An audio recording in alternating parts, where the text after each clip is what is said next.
PLT today political நம்மோடு இணைந்திருப்பது நம் PLT நிறுவனர் மற்றும் நான் உங்கள் ஆஃப்ரின் யாசர் ராஃபத். வணக்கம் சார். வணக்கம் சார். காலைல வந்து ஒரு பரபரப்பான நியூஸ் ஒன்று போயிட்டு இருக்கு சார். மகளிருக்கு வந்து ஒரு 5000 பணம் வந்து கிரெடிட் ஆயிருக்கு அப்படின்னு. இது வந்து பரபரப்பான நியூஸ் இல்ல, மக்களுக்கு பெரிய ஒரு இன்ப அதிர்ச்சின்னு தான் சொல்லணும். இதை வந்து வரும் எலெக்ஷன் காரணமாக பல்வேறு நெருக்கடிகள் வரலாம் அப்படின்னு மக்கள் எண்ணங்களை கருத்தில் கொண்டு மாண்புமிகு முதலமைச்சர் ஐயா ஸ்டாலின் அவர்கள் வந்து மக்கள் தேவைகளை பூர்த்தி செய்துள்ளார் என்று தான் சொல்ல வேண்டும்.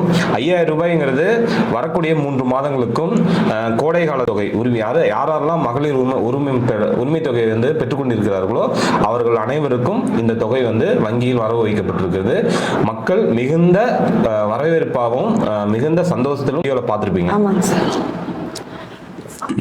பொதுக்கூட்டணி சேலத்துல வந்து சீலநாயக்கம்பட்டியில வந்து விஜய் அவர்கள் வந்து பொதுக்கூட்டணி போட்டிருக்காங்க. மீண்டும் ஒருத்தர் பலியாயிருக்காங்க சார். ஆமா, இல்ல இது வந்து பாத்தீங்கன்னா இது வந்து நிர்வாகிகள் கூட்டம் தான் சொன்னாங்க. அப்புறம் எதுக்காக வந்து பொதுமக்கள் உள்ள வந்தாங்க அப்படிங்கிறது தெரியல.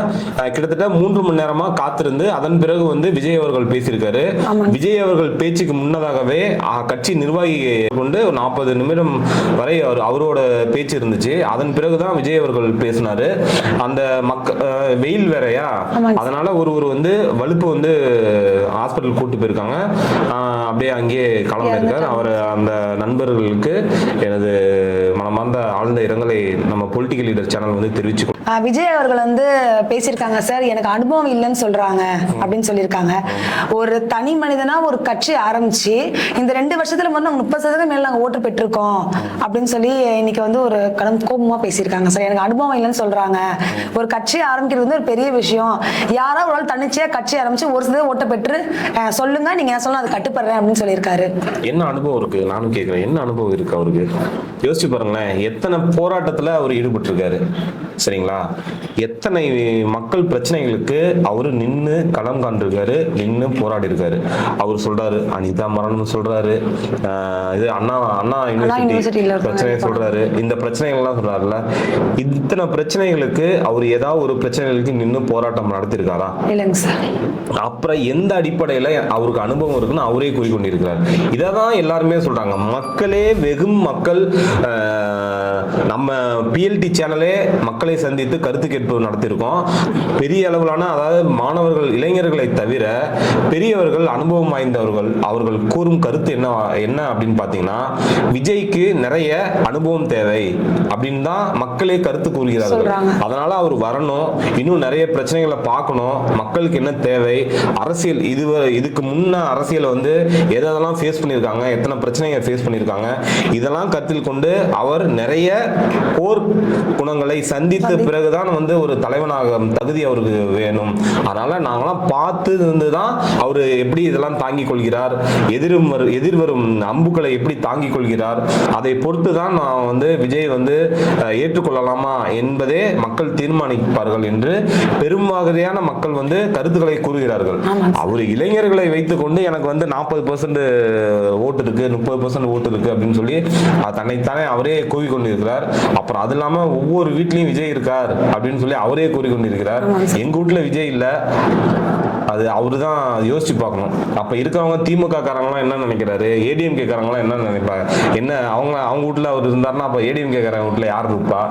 இது எல்லாமே வந்து அந்த இளைஞர்களை ஒரு வார்த்தை ஜாலங்களால கட்டி போட்டு படத்துல எப்படி அவர் வந்து டயலாக் பேசுறாரோ அது போல இந்த மேடையில் டயலாக் அள்ளி தெளிச்சு விட்டு அந்த இளைஞர்கள் அந்த வசனத்தில் ஈர்த்து கொள்ள முயற்சி பண்றாரு அப்படின்னு தான் நம்ம பார்க்கணும். அதெல்லாம் அவர்கள் விஜய் அவர்கள் சொல்றாங்க சார், என்னால ஒரு நல்ல ஆட்சி அமைக்க முடியும், என்னை நம்பி வந்தீங்கன்னா நான் ஒரு நல்ல உங்களுக்கு வெற்றியை கொடுப்பேன், நல்ல ஒரு ஆட்சி அமைச்சு கொடுப்பேன் அப்படின்னு சொல்லியிருக்காங்க. முதல் ஒரு நல்ல கூட்டத்தை நடத்துங்க, நல்ல ஆட்சியை நான் கொண்டு வந்து தருவேன் அப்படின்னு சொல்லி. கரெக்ட் தான். முதல் ஒரு நல்ல கூட்டத்தை நடத்துங்க. உங்க கட்சியை இப்ப இருக்கக்கூடிய தொண்டர்களை ஓட்டர்ஸா மாத்துறதுக்கு அவங்களுக்கு நல்ல அறிவுரையை சொல்லுங்க. நீங்க வாங்க ஃபீல்டுக்கு வாங்க. ஃபீல்டுக்கு வந்து இப்போ நீங்களாம் சொல்றீங்கல்ல, இத்தனை பிரச்சனைகள் சொல்றீங்களா, அத்தனை பிரச்சனைக்கு நீங்க ஒரு போராட்டத்தை பண்ணுங்க. அந்த போராட்டத்தை அந்த அளவுக்கு போராட்டம் பண்ணி அதுல எந்த ரிசல்ட்டும் வரல அப்படின்னா அதுக்கப்புறம் வாங்க. இல்ல நான் வந்து இதெல்லாம் தீர்த்து வைக்கிறேன் அப்படின்னு சொல்லி அதன் பிறகு நீங்க வாங்க, நம்ம ஏத்துக்கிறோம். எதுவுமே இல்லை, நீங்க நடிகர் அப்படிங்கிற ஒரே ஒரு தகுதியை வைத்துக்கொண்டு நான் தலைவனாக வருவேன் என்று சொன்னால், அப்ப இவ்வளவு காலமா போராட்டத்துல உயிர் நீத்த எவ்வளவோ பேர் இருக்காங்க. அப்ப அவங்களாம் என்ன சொல்றது யோசிச்சு பாருங்க. இங்க தகுதி அது தேவையில்ல, போராட்டம் வேணும். நிறைய பிரச்சனைகள் மக்களோடு மக்களாக நின்று அதை அனுபவித்தவர்களுக்கு தான் அதோட வலியும் வேதனையும் தெரியும். இவர் வந்து வந்திருக்காரு, இனிமே போக போதான் அவரோட இது தெரியும். 2026ல மக்கள் என்ன எதிர்பார்க்கிறார்கள் என்று அவருக்கு புரிய வைப்பாங்க. அதன் பிறகு அவர் வந்து இங்க நிக்கிறாரா இல்ல மறுபடியும் படம் நடிக்க போறாரா, அதை பொறுத்து தான் அவரோட அரசியல் பயணம் இருக்கு. ஸ்டாலின் அவர்கள் கொண்டு வந்த சேவை வந்து உங்கள் கனவுகளை கூறுங்கள், நினைவாக்கி தருகிறோம் சொல்லி ஒரு பேப்பர்லாம் கொடுத்துட்டு இருக்காங்களா சார்? அதை வந்து விஜய் அவர்கள் வந்து மேடை பிசில கேலியா பேசியிருக்காரு. அவர் எல்லாமே கேலியா பேசுவாருங்க. ஏய் விஜய் வா, வீட்டை விட்டு வெளியே வா, அதெல்லாம் முடிஞ்சு போய் அவரும் வீட்டை விட்டு வெளியே வந்து ஒரு வெக்கம் மானம் ஒண்ணுமே இல்லாம வீட்டை விட்டு வெளியே வந்து இன்னைக்கு நடந்த கூட்டத்துல ஏதாவது ஒரு கரூரை பத்தி ஏதாவது பேசியிருப்பாரா? இல்ல பேசல சார். பேசியிருப்பாரா? இல்ல அந்த மக்களுக்கு அதாவது சேலத்துக்கு அருகாமையில் இருக்கக்கூடிய கரூர், சரிங்களா, அந்த ஒரு ஒரு ஈர்ப்பு வேணாமா? அந்த ஒரு கஷ்டம், மன கஷ்டம் வேணாமா? மறுபடியும் மக்களை அந்த வேன்ல ஏறி மறுபடியும் அந்த வேன்ல பாக்குறமே அப்படின்னு ஒண்ணு வேணாமா? எதுவுமே இல்லை, சரிங்களா. ஆனாலும் பேசுறாரு இல்லையா, அவ்வளவுதான். இதை பொறுத்து தான் விஜயோட கருத்துக்கள் இதுதான். அவரை பொறுத்தளவு டிஎம்கேவை குறை சொல்லணும், ஓகேங்க, நான் உங்க பேச்சுக்கே வரேன். டிஎம்கே உனக்கு ஒரு மேட்டரே கிடையாது. டிஎம்கே வந்து ஊழல் வாய்ந்த கட்சி, எல்லாமே ஊழல் பண்றாங்க. மக்கள் வந்து அவங்களுக்கு ஓட்டே போட மாட்டாங்க. ஒவ்வொருத்தர் வீட்டிலையுமே விஜய் தான் இருக்காங்க, வேற யார் மக்களே கிடையாது, எல்லா வீட்லயும் விஜய் தான் இருக்காங்க. அப்படி இருக்கிற நீ அப்ப ஏடிஎம்கே நீ உன்னோட எதிரி கட்சியை வச்சுக்க, மற்ற கட்சிகளை நீ வந்து பேசு. எதுக்காக டிஎம்கே மட்டும் நீ வந்து பேசுற? ரெண்டே ரெண்டு தான், ஒன்னு டிவிகே ஒன்னு டிஎம்கே. எதுக்குப்பா அதை வர விட்டுரு, டிஎம்கே பத்தி பேசவே பேசாத. கை அதிகமா அப்படியா? அப்பனா விட்டுருங்க, டிஎம்கே பத்தியே பேசாதீங்க. உங்களுக்கு டிஎம்கே பொருட்டு இல்ல, மக்கள் வந்து ஒரு ஊழல் வாய்ந்த கட்சியை அகற்றணும்னு ரெடியா இருக்காங்க. நீ எதுக்கு டிஎம்கே பத்தி பேசுற? கண்டிப்பா சார். உனக்கு பயம் இருக்கு, டிஎம்கேக்கு பயம் கிடையாது. உனக்கு பயம் இருக்கிறதுனால டிஎம்கே கட்சியை பேசினால் மட்டுமே நம்ம கட்சி வந்து ஒரு கட்சியாவே பார்க்கப்படும் நீ நினைச்சிட்டு இருக்க. ஆனா டிஎம்கே வந்து ஊழல் வாய்ந்த கட்சி அப்படின்னு சொல்லி டிஎம்கே கட்சியை மட்டுமே பேசுற. இதெல்லாம் வந்து மக்கள் புரிய வைப்பாங்க. அதே மாதிரி ஸ்டாலின் அவர்களை வந்து எப்பவுமே ஸ்டாலின் அவுட் ஆஃப் கண்ட்ரோல், அதாவது வந்து பெண்கள் பாதுகாப்புல, இளைஞரோட வேலை வாய்ப்புல, இதெல்லாம் வந்து அவுட் ஆஃப் கண்ட்ரோலாவே இருக்காரு, ஒரு அவர் பேசுறாரு அப்படின்ற மாதிரி சொல்றாங்க சார். தன்னைத்தானே வந்து பிஜேபியோட பி டீம் அப்படின்னு அவரே புரிய வைத்துக் கொண்டிருக்கிறார், சரிங்களா. அவுட் ஆஃப் கண்ட்ரோல் சொன்னது யாரு? டெல்லியே தான் சொன்னாங்க. உனக்கு ஏன் கோவம் வருது? ஓகேங்களா, உனக்கு ஏன் கோவம் வருது? அப்ப நீ எதுல அவுட் ஆஃப் கண்ட்ரோல் இருக்குன்னு நான் சொல்லவா?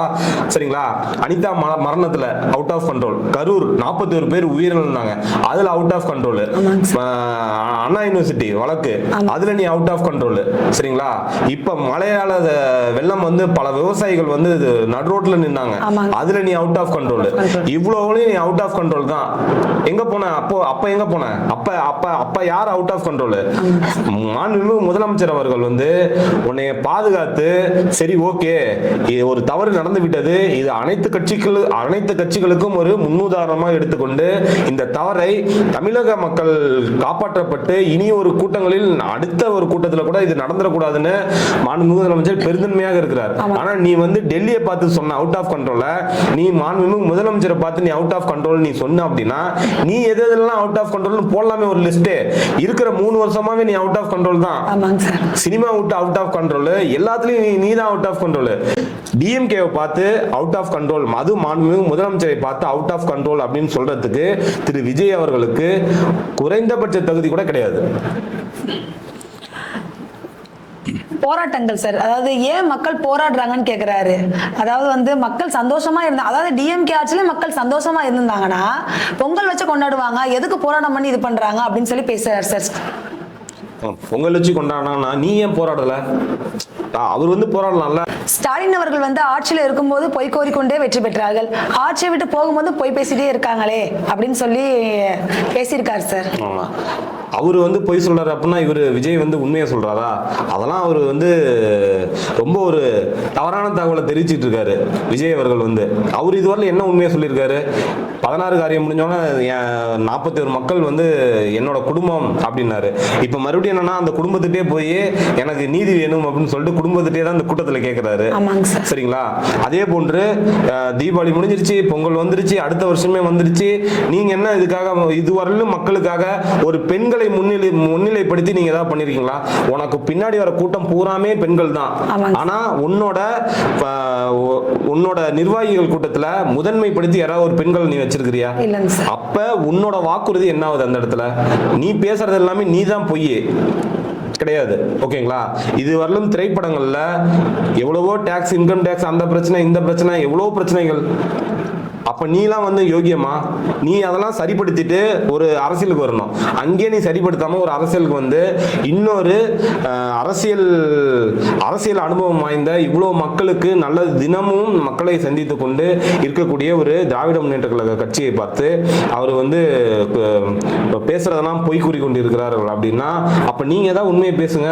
எதுவுமே உங்ககிட்ட கொள்கையும் இல்லை, ஒண்ணுமே இல்லை. நீங்க என்ன சொல்ல போறீங்க அப்படின்னு இன்னும் காலங்களில் தான் விஜய் அவர்கள் பத்தி தெரிய போகுது. ஸ்டாலின் அவர்கள் வந்து சொல்லியிருந்தாங்க சார், நாங்க சட்ட ஒழுங்கு வந்து ஒழுங்கா நடத்திட்டு வந்துட்டு இருக்கோம் அப்படின்னா. அது இவர் சொல்றாரு, சட்ட ஒழுங்கு ஒழுங்கா இருந்தா ஏன் அந்த யூனிவர்சிட்டியில நடந்த ஒரு பிரச்சனை, அந்த கோயம்புத்தூர்ல நடந்த ஒரு பிரச்சனைலாம் ஏன் வந்திருக்கும்? அப்ப சட்ட ஒழுங்கு எங்க போச்சு அப்படின்னு சொல்லி கேள்வி எழுப்பியிருக்காரு சார். ஏங்க பிரச்சனைகள் அப்படிங்கிறது ஒரு அரசு ஏற்றுக்கொள்ளும். சரிங்களா? இப்போ ஒரு பகுதியில் ஒரு திருடு நடக்குது, ஒரு கொலை நடக்குது, ஒரு கொள்ளை நடக்குது அப்படின்னா அது அரசுக்கு ஒரு காவல்துறைக்கு தெரியப்படுத்தி விரைந்து வந்து நடவடிக்கை எடுத்துட்டு இருக்காங்க. மற்ற மாநிலங்களை காட்டிலும் தமிழ் மாநிலம் வந்து மிக குறைந்த எண்ணிக்கையில் தான் குற்றங்கள் நடந்து கொண்டிருக்கிறது. சரிங்களா? காவல்துறை மிக சிறப்பாக செய்து கொண்டிருப்பது தமிழ்நாடு காவல்துறை. ஆனா அவருக்கு வந்து இந்த கரூர் சம்பவத்தை மையமாக கொண்டு அவர் வந்து காவல்துறையை இன்னும் குறை சொல்லி கொண்டிருக்காரு. சரிங்களா? இதே போல இப்ப நடத்தினாங்க, அவங்களுக்கு என்ன பிரச்சனை பண்ணாங்க? நீங்க சொல்ற மாதிரி கூட்டம் நடத்தணும். நீங்க என்ன சொல்றீங்களோ அந்த கூட்டம் மட்டும் தான் நடத்தணும். அதுக்கப்புறம் நீங்க வாங்க நடைமுறைப்படுத்துங்க. ஒரு நல்ல முறையை படுத்தினா உங்களுக்கே மக்கள் மீது வரும், காவல்துறை மீது ஒரு நம்பிக்கை வரும். அதன் பிறகு நீங்க என்ன பண்ணாலும் காவல்துறை உங்களுக்கு போதிய பாதுகாப்பு கொடுக்க போகுது. அப்புறம் வந்து மக்களின் அடிப்படை தேவைகளை பூர்த்தி செய்வேன் நான் ஆட்சியில் வந்தால் அப்படின்னு சொல்லி இன்னைக்கு வந்து ஒரு சவாலா வந்து அவர் பேசினார் சார். அதாவது எப்படி சொல்றாருன்னா, என்னை நம்புறவங்க யாரும் டிசப்பாயின்மெண்ட் பண்ண மாட்டேன் அப்படின்னு இருக்காரு. உங்களை நம்பின தொண்டர்கள், சரிங்களா, அவங்க ஓட்டர்ஸா மாறல. உங்களை நம்பின தொண்டர்களுக்கு ஃபர்ஸ்ட் நீங்க ஒரு நல்ல ஒரு அறிவுரை சொல்லுங்க. சரிங்களா? நான் ஓப்பனா கேட்குறேங்க. இப்போ வேட்புமனுக்கு வந்து பரிந்துரை பண்ணுங்க அப்படின்னு சொல்லி இப்போ ஆன்லைன்ல பண்ணியிருந்தாங்க, நேரடியாக பண்ணியிருந்தாங்க, இது எல்லாமே பண்ணியிருந்தாங்க. சரிங்களா? ஒரு வேட்பாளர்களை நீங்க எப்படி தேர்வு பண்ணுவீங்க? வாங்க மக்கள் எல்லாம் திரண்டு வாங்க, நீங்க பாட்டுக்கு மனுவை கொடுங்க அப்படின்னா தேர்வு பண்ணுவாங்க? இல்ல சார், ஒரு பகுதிக்கு ஒரு தேர்ந்தெடுத்து இந்த புதிதாக வரக்கூடிய கட்சி அவங்களுக்கு என்ன தகுதி இருக்கு, அவங்க வந்து இதெல்லாம் பொட்டன்ஷியல் பண்ணுவாங்களா, அவங்க இதுவரையிலும் என்ன மக்களை சந்திச்சு நல்லது பண்ணியிருக்காங்க, இதுவரையிலும் சேவைகளை நிறைய பண்ணியிருக்காங்களா, அதை குறித்து அது போன்ற அனுபவத்தை வைத்து தாங்க ஒரு மனுவை வாங்கணும். நீ பாட்டுக்கு வா, மனு எல்லாம் கொடுங்க அப்படி இப்படின்னு யோசிச்சு பாருங்க. இதெல்லாம் வந்து தப்பான ஒரு செயல். இப்படிதான் அவங்க வந்து ஒவ்வொரு செயலும் செஞ்சுட்டு இருக்காங்க. ஆனா பேசுறதெல்லாம் டிஎம்கே பேசுவாரு. விஜய் அவர்கள் சொல்றாங்க சார், என்ன நம்புறீங்களா இல்ல ஸ்டாலினை நம்புறீங்களா அப்படின்னு. சத்தியமா இதுக்கெல்லாம் நோ கமெண்ட்ஸுங்க. இது ஒரு கேள்வியாங்க. அது இல்லாம ஒரு முழக்கம் வேற விடுறாங்க, என்னை நம்புறீங்களா ஸ்டாலினை நம்புறீங்களா அப்படின்னு சொல்லிட்டு. 2026 இதுக்கு பதில் சொல்லுவாங்க. கடைசியா ஸ்பீச் முடிக்கும் போது ஒரு கொள்கை சொல்லியிருக்காரு சார். எங்கள் ஓட்டு டிவி கேக்கு, எங்கள் சின்னம் விசில், நீங்க ஓட்டுறது எங்களுக்கே போடுங்க. அப்ப நான் உங்களுக்கு ஒரு நம்பிக்கை தரும்போது நீங்க எங்களுக்கு நம்பிக்கை கொடுங்க. உங்க வீட்டுல போய் உங்க வீட்டு அம்மா அப்பா அவங்களெல்லாம் சொல்லுங்க, விஜய் அவர்களுக்கு ஓட்டு போடுங்க அப்படின்னு சொல்லி பேசியிருக்காரு சார். அவரே பாருங்க, நீங்க கேள்வி கேட்டீங்களா, அதுக்கு பதில் இதுதான். பொய். அவர் வாயை திறந்தா பொய்ங்கிறதுக்கு இதுதான் சாட்சி. எல்லாரும் இத்தனை கோடி மக்கள், தமிழ் மக்கள்கிட்ட எல்லாமே விஜய் தான் இருக்கான் அப்படின்னு சொல்லி சொன்னார்ல, அதுக்கு அதுக்கப்புறம் ஏங்க அவர்தான் விஜய் தான் இருக்காங்களே, அதுக்கப்புறம் ஏன் போய் மக்கள்கிட்ட போய் எனக்கு நீங்க ஓட்டு போடுங்க, உங்க அப்பா அம்மா கிட்ட போய் சொல்லுங்க விஜய்க்கு தான் ஓட்டு போடணும்னு சொல்லி சொல்லுங்க. அப்பனா அவருக்கு பயம். அவர் ஒரு படத்துல டயலாக் கொடுவாரு, வேதநாயகனா பயம் அப்படிங்கிற மாதிரி இவருக்கு ஸ்டாலின் தான் பயம். அதனாலதான் அவர் வந்து அந்த மாதிரி ஒரு பில்டப் போட்டுட்டு இருக்காரு. இவருக்கு வந்து உண்மையாவே நான் கேட்குறேங்க, நான் தான் டிவிக்கே தான் வரக்கூடிய எலெக்ஷன்ல வந்து ஜெயிக்கும்னு அவர் உண்மையாவே ஒரு உறுதியா, நீங்க மக்கள்கிட்ட நேரடியா நீங்க என்ன பண்ண போறீங்க, உங்க கொள்கை என்ன, நீங்க மக்களுக்காக என்னென்ன திட்டங்களை கொண்டு வர போறீங்க, திராவிட முன்னேற்ற கழகம் செய்யாததை நீங்க என்ன செய்ய போறீங்க, உங்களுக்கு திராணி இருந்தா அதை பேசுங்க. கண்டிப்பா சார். உங்ககிட்ட எந்த ஐடியாலஜியுமே கிடையாது, எந்த ஒரு புதிதான கொள்கையுமே கிடையாது, உங்களோட திட்டங்கள் அதுக்கான திட்டங்களும் கிடையாது. ஏடிஎம்கேல இருந்து ஒரு ஆள் எடுத்துக்கிறது, இங்க இருந்து டிஎம்கேல இருந்து ஒரு ஆள் எடுக்கிறதுக்கு ட்ரை பண்ணிட்டு இருக்கீங்க, அங்க வரதுக்கு ஆள் கிடையாது. கூட்டணி டிஎம்கே கூட்டணி ஏதாவது உடைஞ்சிரும் அப்படின்னு சொல்லி பார்த்துட்டு இருக்காங்க. இப்போ இன்னைக்கு நடந்த இந்த 5,000 ரூபாய் மகளிர் உரிமை தொகை அக்கௌண்ட்ல வந்ததுக்கு அப்புறம் எல்லாமே மண்டே போட்டு ஓல்டி. அதனாலதான் அவருக்கு பாருங்க பேச்சே வரல. ஆகா என்னடா பண்ணலாம், நம்ம வேற நீங்க போட்டு வேற மாதிரி என்ன கட்சி போடலாம் பிளான் பண்ணலாம் அப்படின்னு சொல்லிட்டு ஒவ்வொரு கட்சியுமே திணறி கொண்டு இருக்கிறாங்க. இன்னைக்கு கூட பாருங்க இபிஎஸ் அவர்கள் வந்து அவர் வந்து எலெக்ஷன்ல வந்து நாங்க மகளிர் உரிமை தொகை அது எப்படி நிப்பாட்ட முடியும் அப்படின்னு சொல்லி சொல்றாங்க. யாராவது ஒருத்தராவது இதை வந்து வரவேற்கிறேன், மக்களுக்கு இதை கொடுங்க, இல்லைன்னா இதை செய்யாதீங்க அப்படின்னு வந்து யாருமே வந்து சொல்ல முடியல. இதை வரவேற்க மனம் இருந்தாலும் வந்து ஓட்டு வந்து வீணா போயிடும் அப்படின்னு சொல்லி இபிஎஸும் அதான் சொல்றாரு. ஏன் இப்ப ஓபிஎஸ் கூட அதான் சொல்றாங்க, இப்ப டிவிக்கே அதான் சொல்றாங்க. வரவேற்கிறீங்களா இல்லையா? யாராவது ஓப்பனா அந்த ஸ்டேட்மெண்ட் கொடுக்கறதுக்கு யாராவது திராணி இருக்கா? யாருக்குமே அது திராணி கிடையாது. மக்கள் ஆனா வரவேற்கிறாங்க. அப்ப நீங்க வரவேற்கிறீங்க, அப்ப நீங்க வரவேற்க மறுக்கிறீங்க. சரிங்களா? போச்சு இதனால ஓட்டு போயிடும், நம்மகிட்ட இருக்க ஓட்டுமே போயிருமே, மகளிரோட ஓட்டு பூராமே அங்க போயிடுமே. ஆல்ரெடி மகளிர் எல்லாமே ரெடியாக காத்து கொண்டிருக்கிறார்கள் டிஎம்கே தான் ஓட்டு போடுறதுக்கு. ஆனா அதை மனமாற்றம் செய்யறதுக்காக டிஎம்கே தினமும் தூக்கத்தில் எழுப்பினா கூட டிஎம்கே குறை சொல்றதுக்கு ரெடியா ஒரு பாயிண்ட் வச்சிட்டு இருக்காங்க. ஏதாவது ஒரு சிக்குமா சிக்காதுங்கிற மாதிரி முதல்ல தினமும் ஒரு திட்டத்தை அறிவித்துக் கொண்டு அதை செயல்படுத்தி கொண்டிருக்கிறார். அதனால வைத்தறிச்சல்லையும் நம்மளால ஒண்ணுமே பண்ண முடியாது அப்படிங்கிற ஒரு எரிச்சல்லையுமே தான் அனைத்து கட்சியுமே இப்போ வந்து திராவிட முன்னேற்ற கழகத்தை எதிர்த்து கொண்டிருக்கிறது. விஜய் அவர்கள் சொல்லியிருக்காங்க சார், நான் அரசியலுக்கு வந்திருக்கு என்ன நேசிச்ச மக்களுக்காக மட்டும் தான் அரசியலுக்கு வந்திருக்கேன், அது மட்டுமே என்னோட குறிக்கோள், ஜெயிக்கிறது மட்டும் தான் என்னோட எண்ணம். ஆனா நான் வந்து ஒரே கையெடுத்து கும்பிடுறேன், உங்களை எல்லாருமே நேசிக்கிறோம் இல்லைன்னு நாங்க சொல்லவே இல்லை. நாங்க இன்னும் உங்களுக்காக விசில் அடிக்க ரெடியா இருக்கோம். ஆனா தமிழ்நாட்டுக்கு அரசியல்வாதியா கிடையாது, மக்களுக்காக நிறைய போராட்டங்கள் ஈடுபட்டு இவ்வளோ தாண்டி இப்போ ஒரு இடத்துல வந்து சிஎம்மா வந்து உட்கார்ந்துருக்காரு. சரிங்களா? அவரோட அனுபவம் பெரிது. இவரா இருக்கட்டும், இதுக்கு முன்னதாக இருந்த முன்னாள் முதலமைச்சர் ஜெயலலிதா அவர்களாக இருக்கட்டும், இவங்கெல்லாம் வந்து அரசியல்ல நிறைய போராட்டங்களை நேரடியா பார்த்து அனுபவித்து ஒரு இடத்துக்கு பொசிஷனுக்கு வந்திருக்காங்க. அவரை வந்து எந்த அளவுக்கு வந்து ஒரு கீழ்த்தரமா பேச முடியுமோ அந்த அளவுக்கு கீழ்த்தரமா பேசக்கூடிய நீர் தான் வந்து நீங்க வந்து மக்களுக்கான பாதுகாப்பான ஒரு அரசியலை கொடுக்க போறீங்களா? அது பெண்களுக்கான பாதுகாப்பான அரசியலை நீங்க கொடுக்க போறீங்களா? உங்களுக்கு அந்த ஒரு சென்ஸே கிடையாது. நீங்க வந்து எப்படி வந்து ஒரு நல்ல ஒரு ஆட்சியை வந்து நீங்க கொடுப்பீங்க?